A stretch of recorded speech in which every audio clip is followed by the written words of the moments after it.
how to edit comments in Adobe Acrobat. First, head over to acrobat.adobe.com and log in. Click Edit a PDF and upload the file that contains the comment you want to edit. Once your PDF opens, click on the comment icon in the toolbar. It's the speech bubble at the top.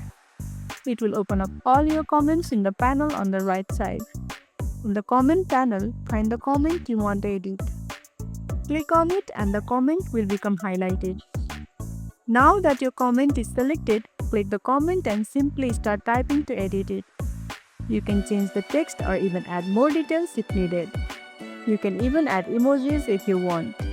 If you have used a sticky note comment, you can move it around the page by clicking and dragging it into a new spot. And that's it. Now you know how to edit comments in Adobe Acrobat. If this tutorial helped, don't forget to like this video, subscribe and tap the bell icon so you never miss an update. See you in the next one.